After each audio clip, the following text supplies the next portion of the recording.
Hey, it's me, Carrie, and this video is for you if and only if you're into speedcubing. Anyway, today is August 30th, 2024, and I have an update to my stacked area chart.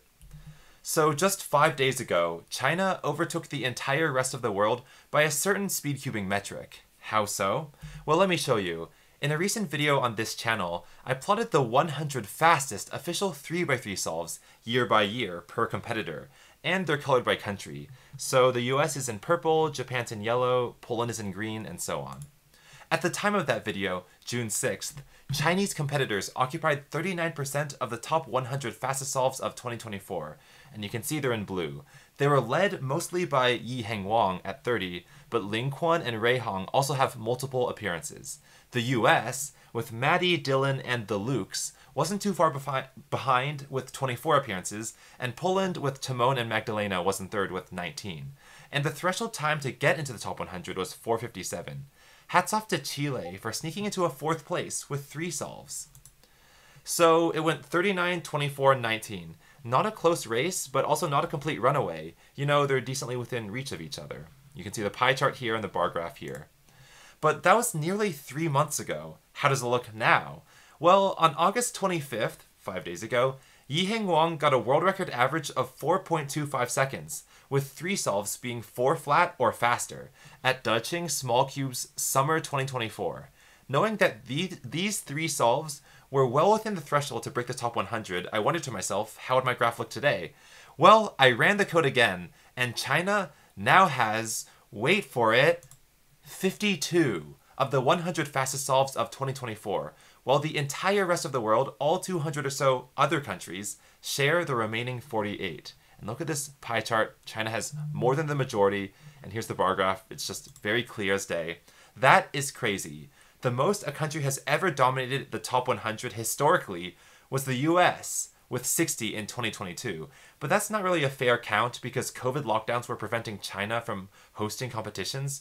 So this is the first time it's truly been over 50% by just one country. Excluding COVID years, the record is Japan's 43 in 2004 with Shotaro Makisumi, followed by Australia's 38 in 2014 with Felix Zemdegs, and the United States' 38 in 2017 with Max Park. So 52 is clear and away the most a country has dominated. Going back to the current year, Yiheng has boosted his presence from 30 or 31 to 35, and the results of his 425 average are here, here, and here. See, 396, 398, and 4 flat. But Yiheng's not alone this time because Xuan Yi and Rui Hong are providing 7 and 5 entries as well. Interestingly, both June and August graphs, in both of them, exactly 8 cubers represent China. Ling Quan and Yifan were sadly pushed out, and Qi and Kai Chen, who's a fellow Huang to me, have entered. The threshold for making the top 100 is now 4:34, which is really fast, and it's below 2023's time of 4:49. But that's across all of 23, and for 2024, this 4:34, it's only August. This threshold will continue to drop as faster times in the last month of 2024 replace the slower ones. In terms of the country podium, the US went from 24 down to 22 and is still in second, whereas Poland went from 19 down to 16 and is still in third. Since Chile's 3 times were all well below the threshold before, they all survived, so Chile's still in 4th.